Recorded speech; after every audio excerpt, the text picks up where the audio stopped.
베드로전서 2장 1절부터 10절까지의 말씀입니다. 제가 누차 말씀을 드렸는데 아직까지도 적지 않은 분들이 고치지 못하는 그런 단어들이 있습니다. 어떨 때는 저도 그 단어를 쓰고 있더라고요. 자꾸 듣다 보게 되니까. 그것이 무엇이냐면은 우리가 새로 오신 분들을 새 신자라고 부르지 말고 새 가족이라고 이렇게 부르면 좋겠다는 말씀을 드렸습니다. 그 이유는 다음과 같습니다. 신자라는 뜻은 예수를 믿는 사람을 의미하고 있는데 새롭게 등록하는 분들이 다 신자라고 제가 장담할 수 없기 때문에 이제 새 가족이라고 부르는 것이 맞다고 말씀을 드렸습니다. 저에게 오셔서 등록하기 전에 물론 다른 교회나 또 다른 타 지역에 있으면서 예수를 믿던 분도 계시는가 하면은 이곳에 와서 제가 발견한 것은 그렇지 않은 분들도 종종 있다는 것입니다. 그래서 신자라고 부르기보다는 가족이라고 부르는 것이 맞다고 이렇게 말씀을 드렸습니다. 이렇게 새로 등록하는 분들과 여러분 다 아시겠지만은 교회에 등록하시게 되면 3주 동안 저와 함께 새가족 모임이라고 해서 모임을 갖습니다. 첫 번째 모임에서는 저희가 서로를 알아가는 그런 시간입니다. 그냥 그 말 그대로 get to know time입니다. 우리 오신 분들이 어디서 오셨고 어떻게 오셨고 그러한 것들을 제가 알아보고 또 물어보고 서로 질문하고 두 번째 모이게 되면은 예수가 누군가에 대해서 잠깐 말씀을 나눕니다. 정말 수박 겉핥기입니다.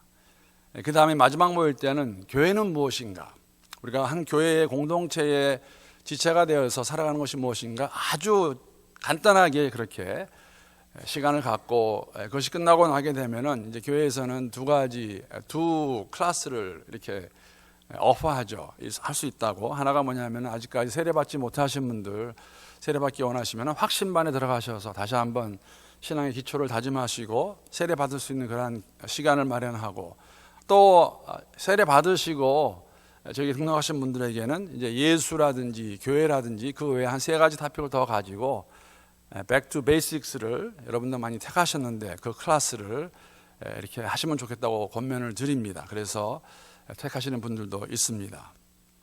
올해도 두 번째로 새가족반을 6월 달에 가졌습니다.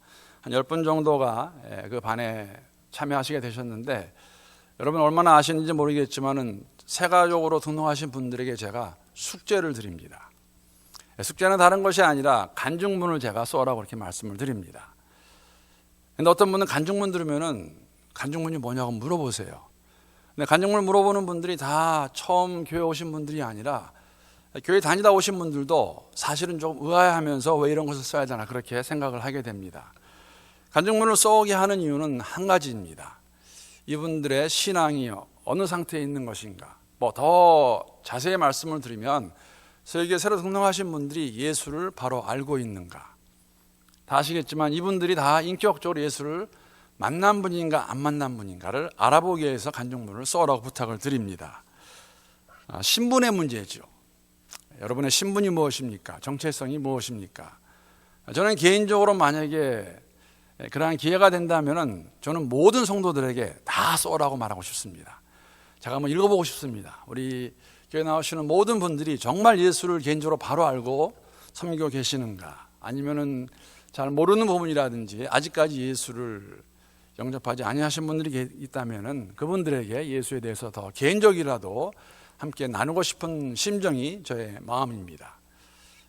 우리는 과연 어떤 사람들인가? 우리의 신분이 무엇인가? 우리의 정체성이 무엇인가?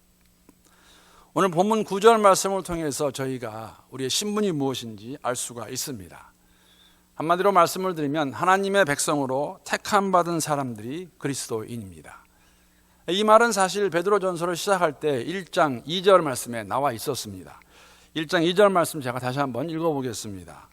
곧 하나님 아버지의 미리 아심을 따라 성령이 거룩하게 하심으로 순종함과 예수 그리스도의 핏뿌림을 얻기 위하여 택하심을 받은 자들에게 편지하노니 은혜와 평강이 너에게 더욱 많을지어다. 지금 베드로의 서신을 받아보고 있는 베드로 공동체의 사람들을 어떻게 표현하고 있냐면은 택하심을 받은 자들이라고 이렇게 말하고 있습니다. 이 택하심 받은 자들의 모습을 좀 더 구체적으로 아니면 좀 더 잘 묘사하고 있는 그 내용이 있다면 오늘 본문 9절의 말씀인데, 저희가 너무너무 다 좋아하고 많은 분들이 외우고 있는 말씀입니다. 우리 9절 말씀 한번 다시 한 목소리로 한번 읽어보겠습니다. 시작. 그러나 너희는 택하신 족속이요 왕같은 제사장들이요 거룩한 나라요 그의 소유가 된 백성이니 이는 너희를 어두운 데서 불러내어 그의 기이한 빛에 들어가게 하신 이의 아름다운 덕을 선포하게 하려 하심이라. 우리의 정체성, 우리의 신분을 가장 어떻게 보면 고귀한 언어로, 아름다운 언어로 표현하고 있는 것이 9절의 내용인데 네 가지로 묘사하고 있습니다. 무엇입니까? 택하신 족속, 왕같은 제사장들, 거룩한 나라, 그의 소유가 된 백성이라고 베드로 사도가 베드로 공동체 성도들에게 다시 한번 일깨워주고 있습니다. 하나님이 택하셔서 거룩한 나라가 되었고 너희들은 다 왕같은 제사장들이고 그의 소유라고 저희들에게 말씀해 주고 있습니다. 이 말씀의 배경은 출애굽기에 나와 있는 말씀입니다. 좀 더 넓게 말씀드리면 이스라엘 백성들의 모습이고 출애굽기 19장 6절에 보게 되면 출애굽한 그 백성들에게 한 3개월 정도 지났을 때에 하나님께서 그들에게 주신 말씀이 있습니다. 출애굽기 19장 6절 말씀 보게 되면 너희가 내게 대하여 제사장 나라가 되며 거룩한 백성이 되리라. 너는 이 말을 이스라엘 자손에게 전할지어다. 출애굽한 그 백성들에게 말씀하십니다. 앞으로 너희 모든 자손들에게 말해라. 너희들은 제사장 나라고 거룩한 백성이라는 것이죠. 출애굽한 백성들에게 썼던 그 단어가, 그 내용이 오늘 그리스도인들에게 동일하게 적용되고 있다는 것을 본문을 통해서 알 수가 있습니다. 여러분 다 기억하고 계실 것입니다. 출애굽의 사건. 우리가 항상 많이 듣는 이야기고 또 잘 알고 있는 내용입니다. 이스라엘 백성들이 이집트에 있을 때에는 종으로 살았습니다. 그러나 그러한 그들 하나님께서 구해주시죠. 우리가 알고 있다시피 완악한 바로의 마음을 어떻게 꺾을 수 있었을까요? 마지막 10번째 재앙에서 장자들의 죽음이 나옵니다. 이집트 땅에 있는 모든 장자들, 사람뿐만 아니라 가축의 장자들까지도 첫 번째 난 것까지도 다 죽이는 그 사건을 보고 나서 바울이 그 마음을 접게 되죠. 그리고 가라고 말을 합니다. 이 사건이 이집트 사람들에게는 재앙이었지만 이스라엘 백성들에게는 축제였습니다. 문설주에 피를 발라놓았을 때에 죽음을 면했고 면한 정도가 아니라 그 땅에서 해방이 되어서 이집트를 떠나게 됩니다. 하나님께서 말씀하셨습니다. 대대로 기억하여 나를 기억하라고. 그래서 이것이 우리가 오늘 부르고 있는 유월절의 사건이고 유월절의 사건은 피의 사건이며 그 피로 인해서 그들의 신분이 바뀝니다. 종으로 있다가 노예로 있다가 하나님의 백성이 되는 것이죠. 이것을 오늘 베드로 공동체 사람들에게 동일하게 그것을 빗대면서 말씀해 주고 있는 것입니다. 우리의 신분이 어떻게 바뀌었나? 하나님의 긍휼을 얻지 못하던 그러한 자들이었습니다. 하나님의 백성이 아니었는데 이제는 우리가 하나님의 긍휼로서 하나님의 백성이 되었다고 그렇게 말씀해 주고 있습니다. 동일한 사건입니다. 이스라엘 백성들이 이집트에서 피해 사건으로 떠날 수 있었던 것 같이 우리 역시 십자가의 피해 사건으로 이제는 종으로 노예로 죽음 가운데 있다가 새로움을 얻은 것, 그것을 저희들에게 보여주면서 오늘 본문 말씀은 그 사건을 산돌의 비유로 말씀해 주고 있습니다. 산돌, 살아있는 돌이죠. 리빙 스톤. 본문 4절 말씀 보게 되면은 사람에게는 버림바가 되었으나 하나님께는 택하심을 입은 보배로운 산돌이신 예수께 나아가. 예수님께서 성육신으로 이 땅에 오셨습니다. 요한복음 1장 10절 11절의 말씀과 같이 빛으로 오신 그 예수를 세상은 알아보지도 못했고 알아보지 못한 정도가 아니라 그를 부인했습니다. 영접하지 않습니다. 그를 버렸다는 이야기죠. 그 십자가의 죽음을 저희들에게 보여주고 있는 것입니다. 하나님 아버지께서 사람들이 버림받은 그 돌을 산돌이 되게 하셔서 성전의 모퉁이돌이 되게 하셨다고 말씀하고 계십니다. 교회 공동체를 세웠다고 저희들에게 보여주고 있죠. 그 내용을 설명하고 있는 말씀이 오늘 본문 4절에서 8절까지의 내용입니다. 여러분, 산돌이 있다는 의미는, 산돌이 있다는 것은 죽은 돌이 있다는 거예요. 죽은 돌이 무엇일까? 어떤 것이 죽은 돌일까? 눈에 보이는 예루살렘 성전이 죽은 돌로 세워진 성전입니다. 46년간 성전을 재건축한 헤롯의 그 성전이 죽은 돌로 세워진 성전입니다. 예수님께서 말씀하셨습니다. 이 성전을 허물라. 내가 3일 만에 새로운 성전을 지으리라 말씀하시는데, 그 3일은 예수의 부활을 의미하고 있고, 사람들이 죽인 그 돌, 예수님께서 산돌이 되어셔서 새로운 성전에, 예수 공동체에, 교회에 모퉁이돌이 되셨습니다. 그럼 모퉁이돌도 그 당시에, 예수님 당시에 건축물의 그 방법이 되겠죠. 건축물을 세울 때 있던 그 큼직하고 든든한 돌이 건축의 기초가 되어서 올라가는 것을 저희들에게 보여주고 있습니다. 그 내용이 7절 말씀입니다. 그러므로 믿는 너에게는 보배이나 믿지 아니하는 자에게는 건축자들이 버린 그 돌이 모퉁이의 머릿돌이 되고. 여러분, 이 내용은 고린도전서 1장 18절의 내용과 상통합니다. 십자가의 도는 멸망하는 자에게는 미련한 것이요 구원받은 우리에게는 하나님의 능력이라고 말씀하고 있지 않습니까? 사람들은 예수를 버렸습니다. 죽였습니다. 왜? 미련한 것이었기 때문에. 어떻게 메시아가 그렇게 죽을 수 있느냐? 이 정도밖에 안 되느냐? 그러나 그 돌이 새로운 건축물에, 교회에, 예수 공동체의 모퉁이돌, 기초가 되었다고. 그렇기 때문에 그것으로 인해서 우리는 왕같은 제사장, 거룩한 백성, 하나님의 소유가 된 것을 저희들에게 말해주고 있는 것이죠. 우리의 신분은 그냥 값없이 주어진 것이 아닙니다. 예수가 우리를 새로운 신분을 주시기 위해서 돌아가셨습니다. 돌아가시고 부활하신 그것이 기초가 되어서 여러분과 저는 하나님 백성으로 살아갈 수 있는 것을 저희들에게 말해주고 있습니다.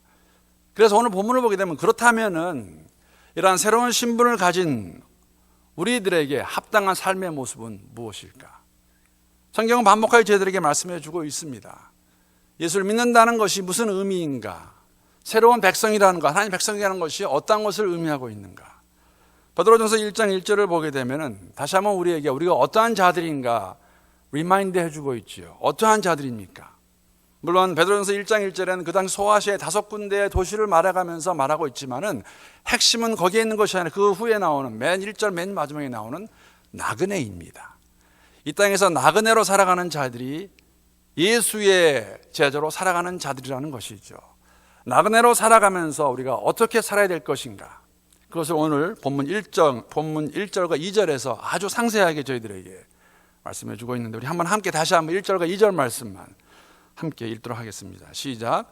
그러므로 모든 악독과 모든 기만과 외식과 시기와 모든 비방하는 말을 버리고 갓난아기들 같이 순전하고 신령한 젖을 사모하라. 이는 그로 말미암아 너희로 구원에 이르도록 자라게 하려 함이라. 사랑하는 성도 여러분, 오늘 사도 베드로는 베드로 공동체 성도들에게 이렇게 권면합니다. 모든, 3번 나옵니다. 1절에. 모든 악독, 모든 기만, 모든 외식, 모든 시기, 모든 비방하는 말을 버리라고 말하고 있습니다. 이러한 것들은 우리 개인의 영혼을 죽일 것이고 공동체를 파괴하는 죽음의 문화, 즉 사람의 도구를 저희들에게 말해주고 있는 것이죠. 강조합니다. 모든, 다라고 말하고 있어요. 조금이라도 갖고 있지 말라는 것입니다. 다 버리라는 것입니다. 여러분, 예수 믿는다는 것은 불순종의 자녀로서 우리가 가지고 있는 하나님이 기뻐하지 않으시는 것들 다 내버리는 것이에요. 아닌 것을 인정하고 다 버리는 것. 그러나 그것으로 끝나지 않습니다. 버린 그 자리를 무엇으로 채워야 될까? 이것이 중요합니다. 채우지 않으면 더 어려워집니다. 반면에 취해야 될 것이 있다면 신령한 젖, 하나님의 말씀이라고 저희들에게 말씀해 주고 있습니다. 말씀은 생명을 살리고 공동체를 자라게 하는 하나님의 도구입니다. 1절이 사람의 도구라면 2절은 하나님의 방법이라는 것이죠. 말씀을 사모하되 어린아이가 젖을 사모하는 그러한 간절한 마음으로 사모하라고 말하고 있습니다. 여러분, 이 젖을 이야기할 때 사도 바울이 쓰는, 우리가 예수를 믿는다고 하는데 시간이 지나면서도 계속 젖을 먹기 원하는, 단단한 것을 먹지 못하는 그 모습과는 다른 이야기입니다. 말씀을 사모하는 우리의 마음가짐이, 어린아기가 항상, 어린아이는 배고프면 어떻게 하는지 아시죠? 그냥 웁니다. 왜 웁니까? 젖 달라고. 그러한 마음으로 하나님 말씀을 사모하라는 것이죠. 예수 안에서 우리가 거룩한 백성이 되었고 하나님의 소유가 되었고 왕같은 제사장이 되었습니다. 그러면은 이러한 것들, 우리의 신분에 맞지 않는 것들이에요. 모든 악독, 기만, 외식, 시기, 비방하는 말, 이런 걸 다 던져버리고 벗어버리고 그 자리에 하나님 말씀으로 채우라는 것이죠. 하나님 말씀으로 채우지 않으면 또다시 돌아갈 것입니다. 기회가 주어지면 때가 되면 다시 돌아갈 것이에요. 그러면 우리는 성숙해질 수 없습니다. 던져버리고 채우는 그러한 삶. 사도 베드로나 사도 바울이나 사도 요한이나 다 동일합니다. 어떤 것이 동일하냐면 우리에게 구원을 이루어가라고 말하고 있습니다. 여러분, 구원이라는 것은 관계를 말하고 있어요. 예수님과의 관계입니다. 하나님을 안다는 것이 구원을 얻었다는 것이죠. 관계는, 성숙되어 가는 관계는 그 깊이와 넓이와 높음이 더 성숙해지는 그러한 관계는 하루아침에 이루어지지 않습니다. 이것은 과정이고 이것은 여정입니다. 그렇기 때문에 구원을 이루어가야 하는 책임과 의무가 저희들에게 있다는 것이죠. 물론 우리는 예수를 만남으로 이미 구원을 얻었습니다. 구원의 확신이 있습니다. 영생의 확신이 있습니다. 그러나 아직도 육신을 입고 있기 때문에 온전한 구원을 이루기까지 우리는 구원에 이루도록 자라가야 된다고 오늘 본문에도 나와 있고 사도 바울도 동일하게 말하고 있고 사도 요한도 동일하게 쓰고 있습니다. 우리 구원을 이루어가는 삶, 우리가 왕같은 제사장으로 거룩한 백성으로 하나님의 소유가 된 자로서 오늘도 주 안에서 그 구원을 이루어가는 삶, 성숙되어가는 삶을 말하고 있습니다. 오늘도 우리 모두 구원을 이루어가는 복된 하루가 될 수 있기를 우리 주님의 이름으로 권면하며 축복합니다.